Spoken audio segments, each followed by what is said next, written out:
Welcome back, Synergy listeners. Today's conversation is one that will completely challenge the way that we think about aging. Aging isn't simply about getting older. What if it's actually about the result of breakdown, disconnection, inflammation, and the loss of communication within the body? And what if the body was designed to heal, to adapt, to regenerate, far more than we've been led to believe?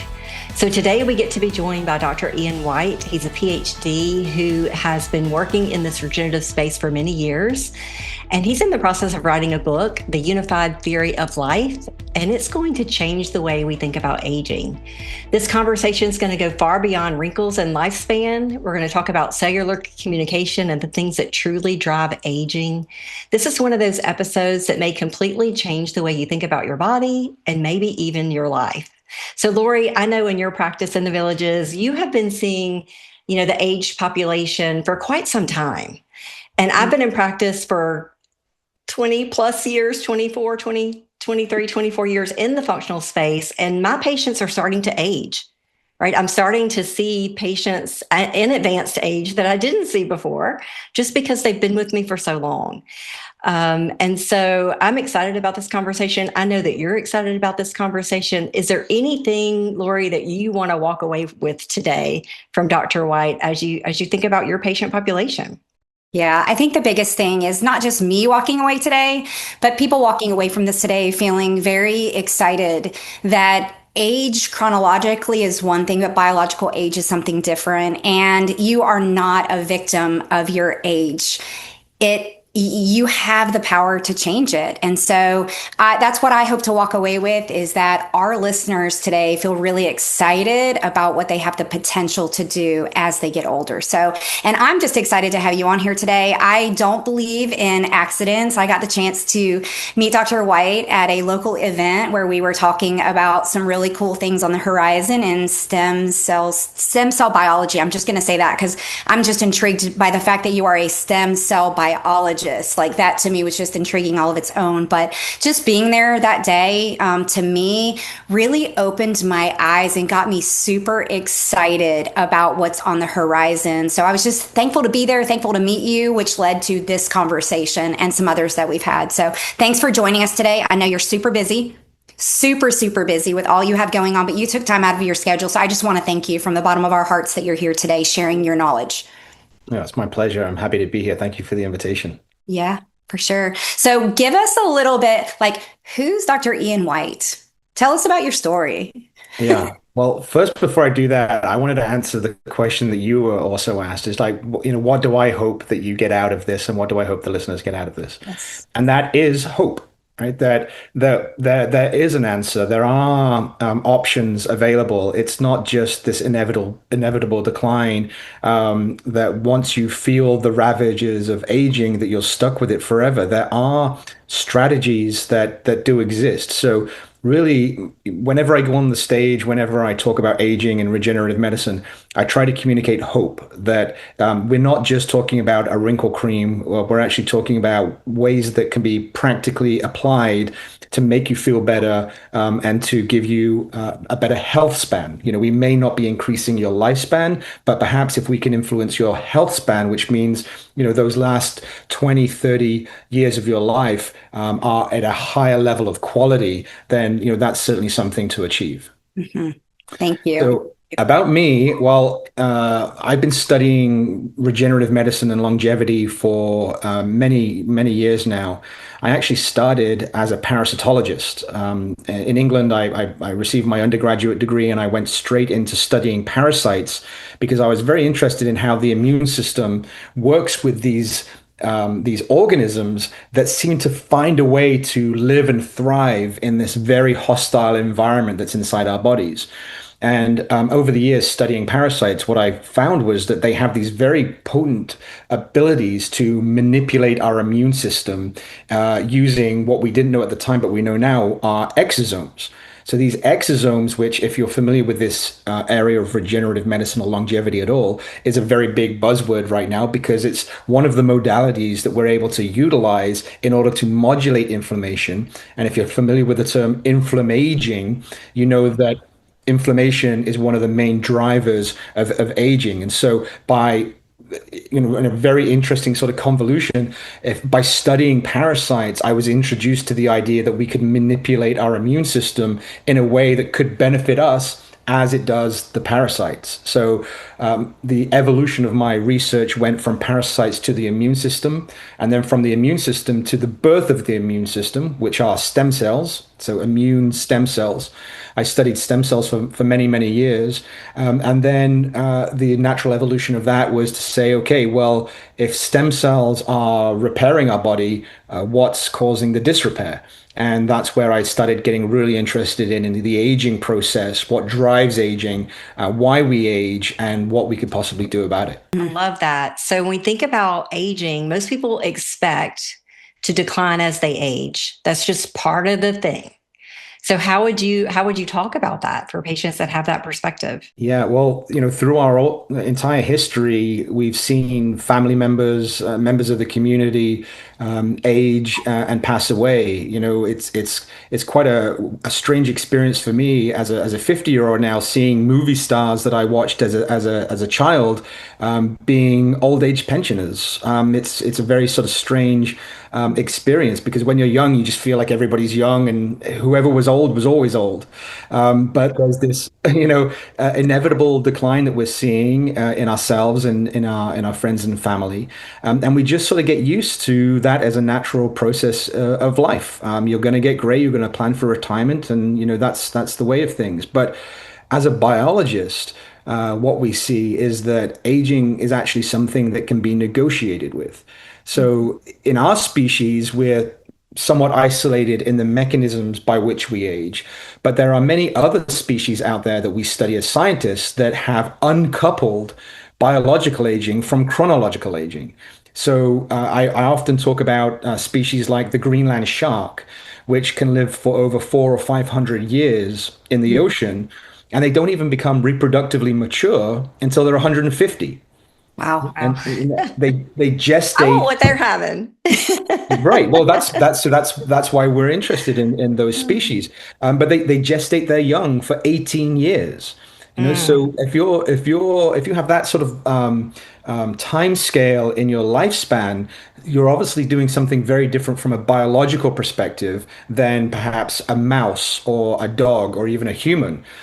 We look at these giant turtles and tortoises, sorry, that live, for 300 years.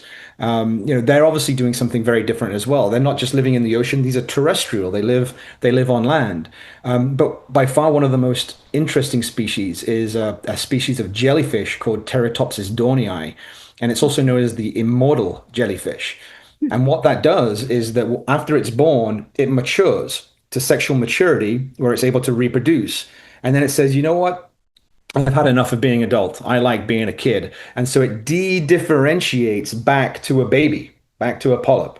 And it just keeps doing that over and over again. So it will be a polyp, a baby for a while, and then it will start maturing again and become an adolescent, and then an adult and a reproductive adult, and then it will de-differentiate. And so some experts believe that we have jellyfish in our oceans today that were born over 5,000 years ago.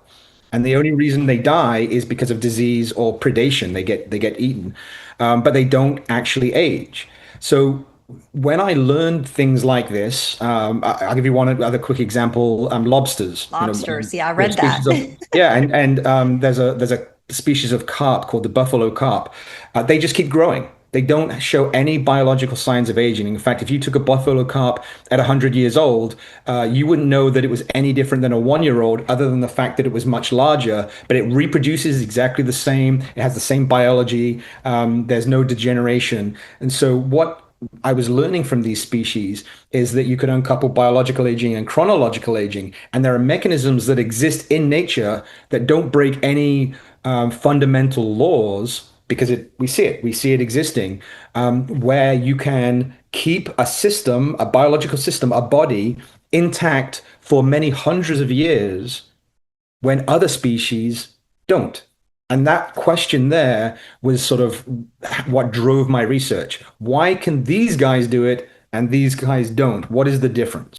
So what is the difference, right? Perfect lead in. So, what is the Yeah. difference? Well, that's the multi-trillion dollar question, right? That's what all the gerontologists in the world are trying to understand, and I believe that I've got a bit of a handle on that compared to some others in the industry. It's a very complex question. Maybe the best way to sort of try to introduce it is to talk a little bit about evolution, if that's not going to Yeah. be too, All too deep. right. But okay, so the underlying root cause of aging is often described by some as just an accumulation of damage, right? You mentioned that you're reading David Sinclair's book. There are Mhm. other gerontologists out there that have similar ideas about the idea. Let's say an automobile. You drive an automobile for enough time, and it just accumulates enough rust, enough wear and tear on the tires and the brakes that it just doesn't work any longer. And that's a perfectly good analogy, and it seems to fit because when we look at a person, we seem to be wearing down, similar to an automobile. In David Sinclair's example, he talks about a CD. So for Yeah. his aging hypothesis is that we lose information, our DNA becomes damaged, and it becomes modified by a series of markers on the surface that prevent certain genes from being expressed and then overexpress other genes.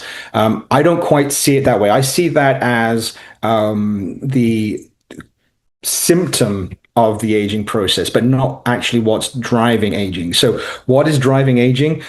Simply, it's physics. Physics is what drives aging, and specifically, it's entropy. And I know that's going to sound a little bit confusing, but let me try to explain that a little bit. So, at the beginning of time, when at the time of the Big Bang, there wasn't really much around. We had the Big Bang, and everything was very ubiquitous. It was atoms and it was protons and neutrons, and not much really existed, but everything was homogeneous. It was all the same. But then over millions of years, we had events like coalescence, where you started creating actual chemicals, helium, hydrogen, and other more complex chemicals. Those started to form nebulae and planets and suns and things like that. So the complexity of the early universe started becoming less complex. And it's continued to do that over time. So when you have the Earth form, let's say after millions and millions of years of this coalescence of matter, because that's what entropy is. Things just have to sort of come together and happen. You go from a state of complete disorder, and you have to become ordered. That's just how physics works in this system.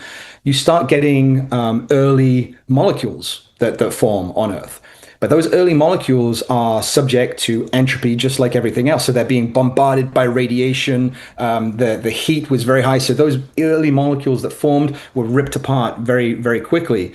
But then over time, what we ended up seeing, we didn't see it, we can assume it. Molecules started figuring out ways to protect themselves from the environment, and the environment became less abrasive. And so we got sustainability of these molecules. But again, they're subject to entropy, they're subject to the damage of their environment. So they had to start developing ways to repair some of that damage. And if we look at early bacteria, for example, one of the really interesting ways the bacteria solved an aging problem was that when a bacterium was getting old, so all the molecules inside the cell were starting to become oxidized, or they were getting damaged by radiation, they would have to absorb fresh molecules that were just freshly made, right? So that's low entropy coming into the cell. I hope that I'm not getting too complicated. So you've got a cell with aging stuff in it, and now it's feeding itself with new stuff with low entropy. And so the analogy, if we're thinking ahead, is that we eat food. That food is low in entropy, but we'll get there later. So it's taking in these new molecules that are not oxidized and not damaged. And then when it divides, what it wants to do is not divide equally. It wants to make two daughter cells, but it wants to put all of the bad junk in one and keep all of the fresh molecules in the other. And so then you have two distinct bacteria. This one dies with all the junk, but this one has all of the fresh material. So you've basically just de-aged that bacterial cell. Now, take that all the way forward through evolution and we get to multicellular organisms, we're still under the same physical pressure. We're still bound by the second law of thermodynamics. We're still experiencing entropy. Our molecules oxidize. Our cells become damaged. We accumulate junk. And so what do? We make these senescent cells where we're able to remove the junk. We defecate. So we take all the dead and dying stuff in our body and we remove that entropy from our body. And then we take in low entropy in the form of food. So we're taking in these unadulterated molecules. We're making new cells all the time. And then we're getting rid of the junk. So wait a minute. Time out. So a standard Yeah. American diet, is a standard American diet low entropy? We are going to get to that because we're going to get to diet for sure, because that's a very important question.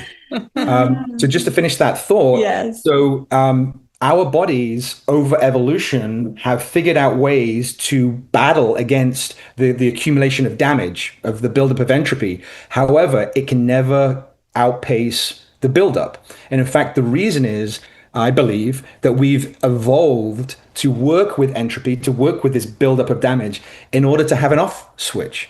So if you have an evolving population and there's limited resources, so there's so much food to go around, you want to keep evolving, but you can't evolve new individuals to compete with the resources of the old individuals. So what you need is a switch to turn the old ones off and get rid of them, to open up the resources for the next generation so that the species can keep evolving and improving and getting better in the environment they find themselves. And so I believe that aging was actually evolved by certain species as a way to get rid of those that have already tried reproduction, to make space for those who are becoming reproductively mature. I would say, as a perimenopausal female, that's what it feels like.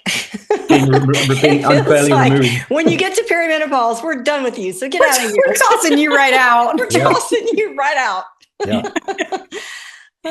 That seems to be the biology. That seems to be the biology. Yeah. Interesting. Yeah. Well, I think about evolution and adaptability being in the same conversation. And I mean, is that true? Like, as our cells evolve, we also have to adapt to our surroundings, and that it is. Yeah. Well, as Charles Darwin said, the species that's the most successful isn't the strongest or the fastest. It's the species that can adapt the best. So we have to be adaptable. And if we can't adapt, we can't evolve, and we won't be able to survive, because our environments have changed dramatically over millions and millions of years. And if we're not able to adapt to those new environments, then we just perish. We just disappear from the map. And millions of species over the course of evolution have disappeared because they couldn't adapt. And the reason why we're here today is because we were very adaptable. Yeah. So what do you see as the key lifestyle factors that improve one's chances of having a greater biological age? Like you said, not living longer, but living longer better. Yeah. Well, so that's a very good question, and it's a very tough one to answer. But what I'm going to try to do is I'm going to try to answer it from the perspective of things we know you can do today, sort of thing, and then also why biologically and from a scientific perspective, I have some ideas about what should be done as well. So, we know all the time that we're constantly exposed to environmental factors that are bad for us, right? So we have heavy metals, microplastics. We've got all of these endocrine disruptors that we're constantly exposed to, from BPA plastics and the non-stick on your frying pan. All of these things disrupt our endocrine system and cause everything to be out of whack, which makes us age faster. But also, we're in a situation now where we have this like chronic overnutrition. We just eat all the time. Food is just naturally abundant everywhere, and we just eat and eat and eat, and that leads to persistent insulin signaling and mitochondrial dysfunction, increase in reactive oxygen species, mitochondrial dysfunction. All of these things where some science demonstrates that a calorie restricted diet is actually very good for you, because you're able to mitigate and reduce a lot of those things. If you're constantly eating, you're constantly activating mTOR, which is a growth factor, and that causes a lot of issues. And that's why rapamycin has been or was thought to be a promising antidote to aging because it turns off the mTOR pathway. So rapamycin is a huge sort of name in the anti-aging industry. It doesn't seem to have the benefits that we thought it might, but all of these things, contribute. But one of the, anxiety, that's another thing. We're constantly in a state of fight and flight. We're constantly stressed. We're not sleeping properly. We don't get enough physical activity. The muscles are a bioactive tissue, and they release hormones and chemicals that affect the body. And if you're not exercising and moving your body, you're atrophying your muscles, and you end up experiencing the downside of that later on. But one of the worst things that we do is we consume sugar. Sugar is absolutely one of the worst things. It's actually probably the most toxic thing we put in our body, and people consume it all day, every day, often without knowing about it. If anybody could do anything about their health, right now, the first thing and the easiest thing they could do is just to cut out sugar from their diet. Table sugar, even the fructose from fruit, unfortunately, is bad for us. Everything in moderation. We get a lot of nutrients and vitamins from fruit, but the sugar, fructose, is particularly bad. It cross-links proteins in our bodies, and we get these things called ages. It's just funny that it's called ages, but it's an advanced glycan endpoint. And what that means is that your proteins, especially your collagen, while you feel stiff in the mornings, is cross-linking with these sugars, and it can't be undone. And once it's locked into place, that's it. If you have a tissue that doesn't turn over, like your collagens in your body, then it's going to be there, and it's just going to keep getting worse. So you have to cut out sugar, but when we talk about sugar and when we talk about preservatives and all the junk in the American food diet, we go back to this whole idea of entropy. The reason we put preservatives in food is to prevent them being broken down by microorganisms, right? But then we lock up the nutrients. So we make it very hard on our cells to digest as well. And so then we're chronically malnourished, even though we're constantly eating. So we're taking in all these ages, we're taking all this high entropy food, because when you take a burger, let's say, and you put it on a flame, and that browning that forms on the top, those are the ages that I'm talking about. Those are the cross-linked proteins and sugars that we're then putting in our bodies, which are incredibly inflammatory. So toast, biscuits, anything that's baked in a dry heat will form these ages. We're constantly consuming them, and then with all the preservatives that are in the food as well, we're not absorbing the nutrients, so we become malnourished, and we eat more. So we just keep putting more of the junk in our bodies, and that's what's driving the obesity problem in the United States. It's not just a caloric imbalance, as a lot of nutritionists would say. It's actually the fact that we're consuming so much junk that we can't use effectively, and it's causing inflammation. So obesity in the United States is really an inflammation issue. It's a chronic inflammation due to the preservatives and the sugars that we consume all day, every day. So what I heard you saying. I know what the choir. Yeah, that's right. I was going to say that too. Yeah. Overfed, undernourished, eating way too much sugar, not moving enough. I'm inundated with pesticides, herbicides. And then we talk about, hair care products, skin care products, like lack of air filtration systems, poor water. They're all full of phthalates that, in the perfumes and shampoos and everything we use. Very inflammatory, very bad for your health and your aging. Yeah, and not to mention, like you said, the pesticides and everything that we're constantly exposed to as well. So these are all environmental things that we have generally very little control over. But if we're aware of them, then we can start doing things about it. So avoiding heavy metals, because of heavy metal accumulation, is a very bad thing. Microplastics, so drinking out of metal or glass bottles instead of plastic. These are things that I don't know if you know this, and I don't know how accurate this is because I've never actually really looked it up, but I've heard it many, many times, that we consume the equivalent of a credit card's worth of plastic every week.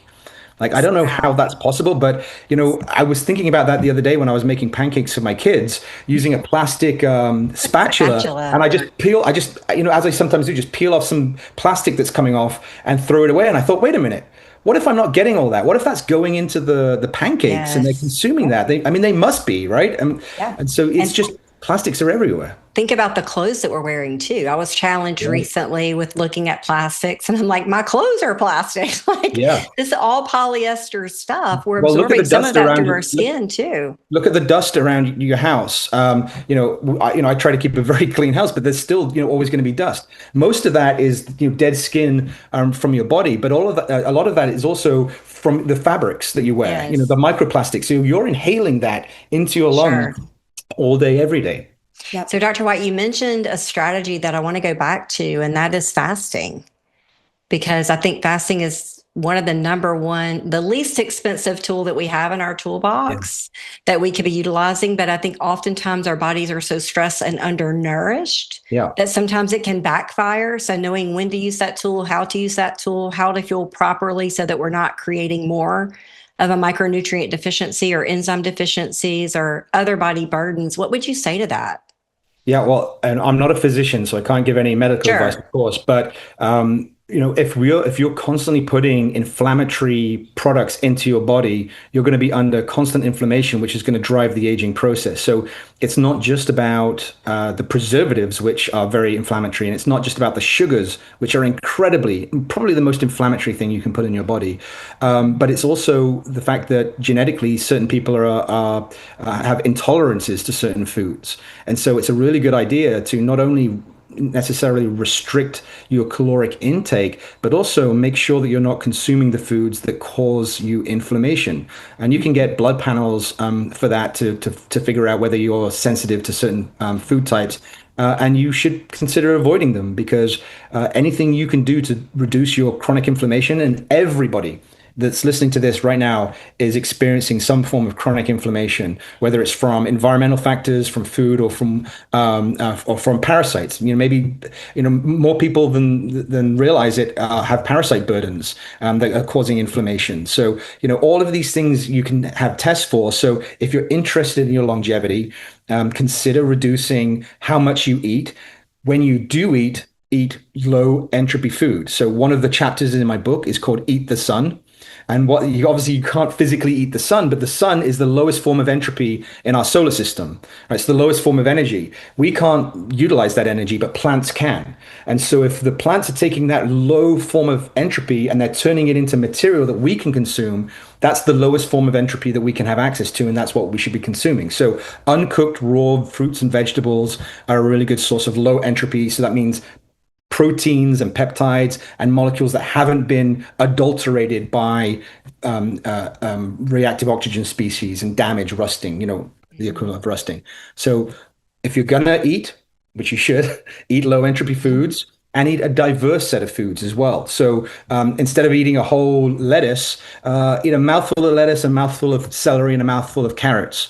Diversify because the exosomes and the goodies, the micronutrients that are present in those are different between different species of fruit and vegetable. And so it's a good idea to diversify yourself and take those in. If you're going to eat meat, again, I prefer to eat, raw meats like sushi and things, but the problem there is you've got the heavy metal contamination risk and things like that. Right. However, there are, alternatives. If you're gonna eat steak, which I love, do it rarely. Do it once a month, or don't eat it every day. I have no interest in giving up the things that I love to do. I smoke a cigar when I'm on the golf course. That's not good for you. I love to drink a whiskey. That's not particularly good for you. But I love to eat steak, and that is not good for you. What's the point of having this long, high quality life if you're not going to enjoy some of these things? But just don't do them all the time. Keep the calorie restriction low, eat low entropy foods, eggs, great example of low entropy food, in addition to fruits and vegetables. And then exercise and sleep. Those are the easiest things that you can do that cost basically nothing. And I'll tell you one more thing that costs you nothing. I don't know how many people on this call will have the ability to do this because there are age restrictions. But donating blood is actually a demonstrated way to remove the junk that accumulates in you. So these ages and all this other stuff that you can't excrete, you can't get it out of your body. It just keeps accumulating. When you donate blood, that blood is useful for a trauma patient, but it also gives you the ability to dump all of that entropy that's accumulated in your body, and then your body makes new blood cells from all the new eggs and vegetables that you've just eaten. So you've just replenished yourself. So that doesn't cost any money, and I know that they don't allow people to donate blood over a certain age. But our ancestors weren't stupid. There's a reason why, and there's a couple of different reasons why, but there's a reason why they used to bleed people with leeches and other technologies. It's been proven to bring people out of stupor and bring people into a sense of vitality when you remake your blood, when you get rid of the toxins out of your blood. As practicing medical providers in this area, I love right now that we have the ability to bridge the research and science with the practice. Kelly and I in our practices, having been doing this for quite some time, one of the things we tell our clients is that there's not one standard way of doing things. Like diet by definition is what we feed ourselves on a daily basis to nourish ourselves, right? To generate the energy that we need to live.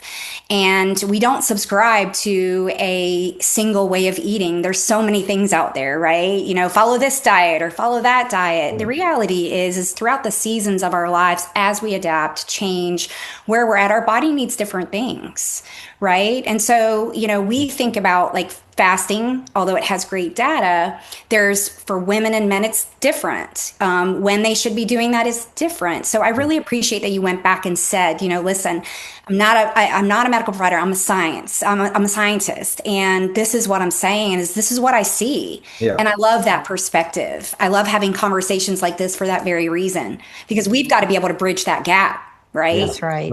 And I want to go back to the food sensitivity testing, because that is one of the big tools that we use in helping patients define an anti-inflammatory diet for themselves. A lot of times once a year, especially if they've had a chronic illness, we do encourage them to do a pretty extensive food panel to have a designer way of eating that decreases their overall inflammatory burden. So I'm so happy that you brought that out.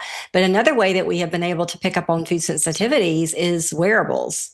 So wearing a continuous glucose monitor or wearing an Oura ring, where we can either see changes in blood sugar that aren't relative to carbohydrate intake, but like that food creating an immune response, creating an elevated blood sugar temporarily could be a way of picking that up. And then also elevation in heart rate. Sometimes with the Oura ring, we'll see elevation in heart rate happen with a food that is a healthy food, but for that person, it's creating an inflammatory response. So there are many different ways to assess your body and determine foods that may be reacting in your body that may not react in someone else's body. So I'm a fan of that. I think the more information we have, the better we can design a lifestyle that decreases inflammation and makes us feel better. But that's really one of the main differences between healthcare today and healthcare when I was much younger, when my parents perhaps were my age. We have more agency over our healthcare. Previously, we were just passengers, and we would listen to our physicians who were using the information they learned at medical school. But nobody in medical school was taught regenerative medicine. Nobody's taught anti-aging. In fact, the CDC doesn't even recognize aging as a disease. And so, today, with the access to the internet and also biohacking and the ability of scientists like myself to be able to come on a platform like this and talk, the average person is able to gain access to figure out what they can do themselves to improve their journey, instead of just taking a physician's word for it, who may not be fully trained in longevity and regenerative processes. So anybody listening to this call today has an advantage over anybody from a few decades ago. I have so many questions. Like, we could be here all day long. So do you think that aging should be classified as a disease? It is a disease. It is a disease. So we spend $5 trillion a year. I'll just take a second to let that sink in. $5 trillion a year treating the symptoms of aging. So arthritis, cardiovascular disease, diabetes, neurodegeneration. All of these things are just expressions of aging. We don't really see that in the young population unless there's, we always have outliers, of course. But really, all of these things are a symptom of the aging process. So at my company, Neobiosis, what we do is we study upstream. We study the aging process. If we can study that as a disease and understand how to treat and potentially cure aging, then all of those diseases that are currently consuming $5 trillion a year could evaporate, could go away. We already have products on the market that can help with arthritis. You take these products. I'm happy to talk about the science behind those if you're interested. We can put those in the body, and the body is sort of tricked into thinking that it's young again, and it heals like it did when it was a baby. And so we're able to tap into this idea that we can uncouple biological aging from chronological aging that we saw in all these other species, and we can trick the body into thinking that it's chronologically much younger than it is, and then we affect the biological aging as a result. I do want to get into that because that's so interesting. But I think about our listeners that are aging, right? And they have gotten to, say, 65, 70, 80. And they're like, I just want to do what I want to do. Yeah. I don't want to change. I don't want to eat better. I don't want to move my body. I don't want to. And I'm like, this is the time you have to double down.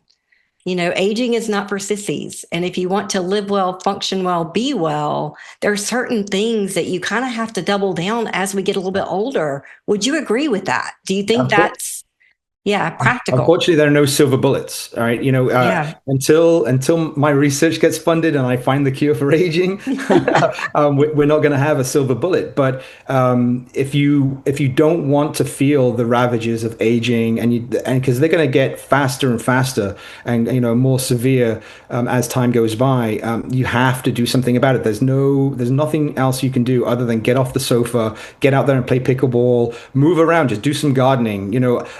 I'm relatively young still. I don't have a lot of free time to go to the gym as I used to. I used to be a long distance runner. I haven't had the time really to do that. So I do other things. I'll try to get out and go fishing for a couple of hours, or I'll go into the garden and I'll do some weeding. But because at least I'm moving. It's not the resistance training that I should be doing, and everybody on this call should be doing some for. Again, I'm not a physician, but I do recognize the benefits of resistance training to build up that muscle mass or maintain the muscle mass, because muscles are such a biologically relevant tissue in our body as it ages.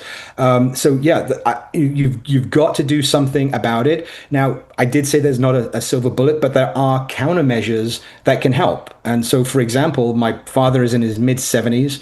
He's been dealing with severe osteoarthritis of his hip for some time. He doesn't really sleep through the night because he's got to shift his weight all the time because of the discomfort. And so we've developed a product over the past few years, which is derived from umbilical cords. So we take the Wharton's jelly. It's this cushioning material inside a Wharton's jelly, inside an umbilical cord. When the baby's born, it's happy, it's a cesarean section, and we have this medical waste that's normally thrown away. We can take that, we can render it, we can take that cushioning product and inject it into a hip, which causes this separation of the joints. It causes a cushioning, but it's also an analgesic. It reduces the pain. It's also an immunomodulator, so it reduces inflammation, and it's also pro-regenerative. So while we don't have a lot of data on this right now, what we do believe that we're seeing is that we're getting a regeneration of the cartilage that's missing from that joint. Again, we don't have a lot of supportive data on that right now. That's what we believe is happening. But my father came over just recently. We went to a physician that's trained in regenerative medicine, who injected this product into his hip.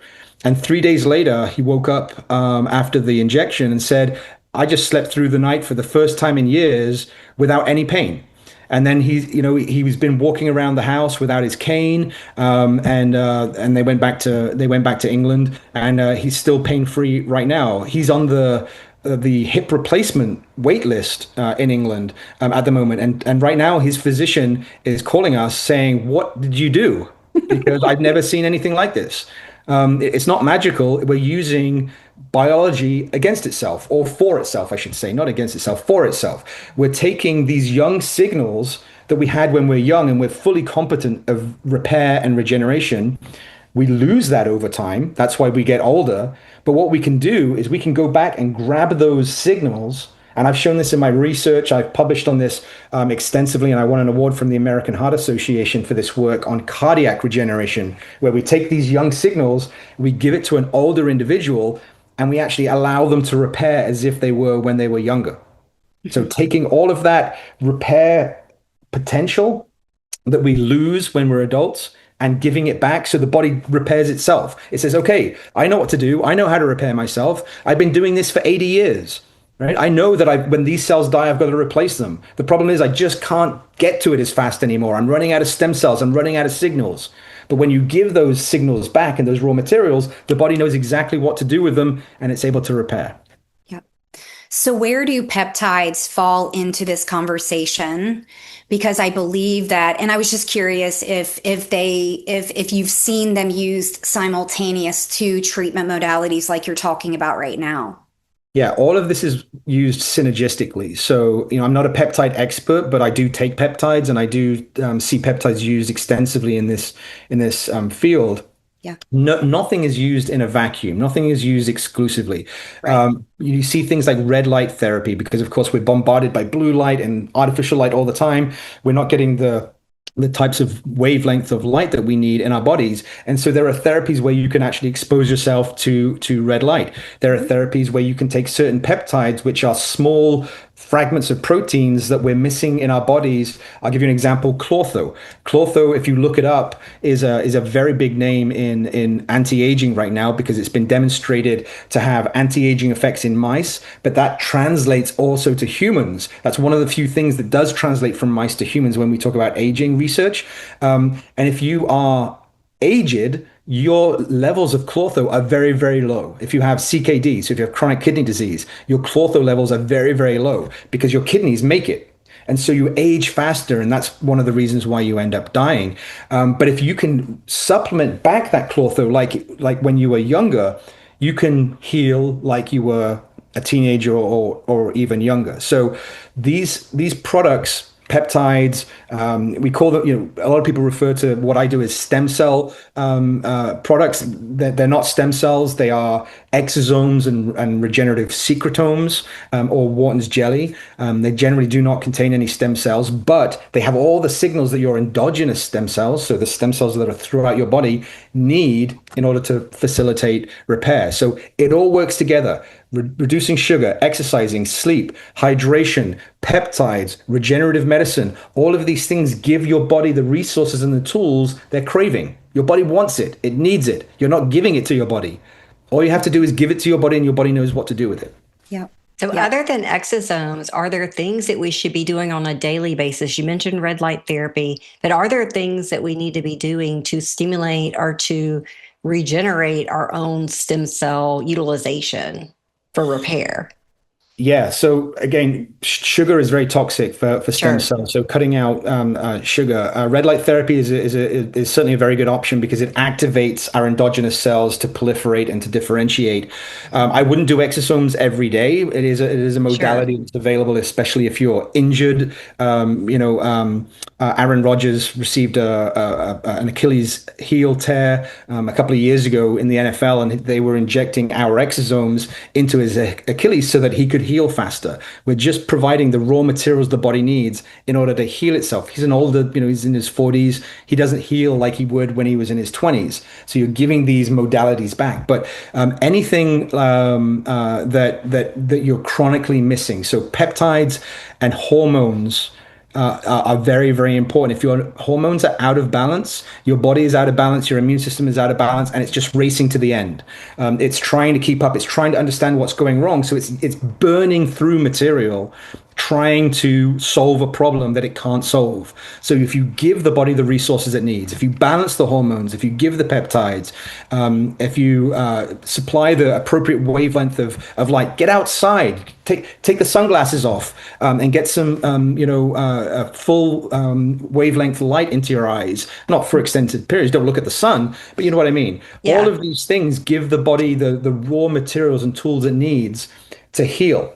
It always has known how to heal. We lose 300 million cells a minute, sorry, just doing what we do. That's why we have so many skin cells. That's why there's so much dust around. We lose cells all the time throughout our entire body. The body's repairing all of the time. But if you don't have the resources, it can't keep up with the damage. And that's why we see this exponential race towards the end. So that's why, yes, I want to go back to something you said that I heard and we kind of skimmed over, but earlier you said that as we get older, that's going to speed up. Yeah. Right. Yeah. And I wanted to go back to that because that's why I feel like we have to be so repetitive, so loud about that it not being if we leave leftover time to do the things that are most important to us, we're going to get leftover results, right? And as I work so hard because of my clientele, I have a lot of 70s and 80-year-olds, and I tell them, and I've seen this, in the 60s, your body's still it's still a little bit forgiving, still a little bit. 70s, far less. You hit 80, I tell them if you are not in active pursuit, like on full speed to be doing the things, then you are in active pursuit of dying. There's no stability here. So I feel like that's what you say is that speeding up. And I wanted to go back to it just because I wanted to understand why you were saying that. Yeah, I mean, I'm just coming up with this analogy off the top of my head, so forgive me if it's not a particularly good one. But imagine you've got a barrel and there's a leak at the bottom, but the weight of that barrel is keeping everything, your structure together. It's like balanced on something that's balancing everything else out. As the water is leaking, that structure is becoming more unstable because the barrel isn't doing its job. Once it's empty, everything just falls apart. So if you can keep topping it up, or if you can stop that barrel from emptying, then you're going to keep the surrounding structures more intact. And that's the best analogy I could come up with off the top of my head. But we're losing the race. As soon as you're born, you're dying. I think that was an Iron Maiden song or something, yes. but it's true. So the science actually backs that up as well. When we're talking about entropy, the ability to shed entropy increases while we're developing. But as soon as we're born, we see this precipitous drop in our ability to shed entropy. We lose it again at puberty. We start losing that ability, and again at menopause and andropause. So andropause is the male version of menopause, as you know, and then again in our in our mid to late 60s. So there's 4 periods in our life where the accumulation of entropy accelerates, which is pushing aging faster. So we experience it when we're born, when we're going through puberty, when we're going through menopause, and in mid to late 60s. Aging accelerates. So if you're not doing the things that can mitigate that, like sleeping, exercise, peptides, regenerative medicine, reducing heavy metals, toxics, inflammation. If you don't take anything away from this at all today, other than the word inflammation and how that affects the aging process, then you'll be fine. Inflammation drives this more than anything else. Reduce the inflammation in your body, you're going to see that, you're not going to see such a precipitous increase in the aging process. It's going to happen until we understand the biology of aging better, which is my job. That's what I'm doing. I'm studying aging to try to understand and get to the fundamentals. But in the meantime, don't allow the faucet to be open full. Close that faucet off. Stop the leak. Replenish with all the things that you're missing, the chlortho and all those other things that you just can't make when you're older like you did when you were younger. I love it. Thank you so much for not only your time today, but your contribution to science. Mm-hmm. We need you doing what you're doing to help us understand better as clinicians so that we can take this to the bedside and help our patients live and function their best. So thank you. That's my pleasure. That's, I see this as my gift and my curse, because all I can think about is how to push this field forward, because I see it as a solvable problem. We just need the funding and the resources to be able to do it. So that's where we're focusing our effort. This is by far the most important thing I've ever done in my career. And I think it's the most important thing to study in biology, because if you can slow or pause the aging process, you take away so many different diseases and you give people so many options. And quality of life. Yeah. quality of life. So if you would let us, we would love to have you back, because I think we had a few hooks today of things that we really need to be talking about. Understanding, like really differentiating what truly is a stem cell, because we know about the talk out there, and then what are exosomes and those types of things, and what is the science behind all of that. Our goal is really to keep an informed person. We're part of that in our individual clinics, but with a platform like this, our reach is far greater, and we want smart consumers of healthcare. We believe that people are the CEOs of their health, and it takes education from the right people, not influencers, educators, right, to do that. So again, from the bottom of our hearts, thank you so much for being here today. We'd love to have you back. Before we go though, is there anything that you can share? Like, how do people get in contact with you? Is this book out? When is it coming out? Is there anything that you would like to leave our listeners with that they can hear more from you? Yeah, great. Thank you for that. Well, I can be found on LinkedIn. I'm happy to provide a link to that. Our website is neobiosis.com, where we have some very basic information. But we also have a cosmetic brand out. So all that science that we're studying when it comes to the aging process, we've been able to derive a couple of products that we think helps the aesthetics and cosmetics industry. So we have liliumpure.com, which is a product that we're working with right now. So those are the two main areas. My book isn't out yet, but I will be attending A4M in December in Las Vegas. I don't think I'm speaking this year. I usually speak every year there about the aging process, but I don't think I'm speaking, but we do have a booth. So if anybody wants to meet up, I'll be in Las Vegas the 11th through 13th, I believe it is, of December. It's a great anti-aging conference, regenerative medicine conference. So if there is an appetite to learn more, that would be a great resource for anybody. Well, thanks again for all you do for supporting us as clinicians, as well as just your work that just is supporting our listeners. So take care of yourself this weekend. Have a good one. The Synergy Podcast is for general informational purposes only and does not constitute the practice of medicine, nursing, or other professional healthcare services, including the giving of medical advice, and no doctor-patient relationship is formed. The content of this podcast is not intended to be a substitute for professional medical advice, diagnosis, or treatment. Users should not disregard or delay in obtaining medical advice for any medical condition they may have, and should seek the assistance of their healthcare professionals for any such conditions.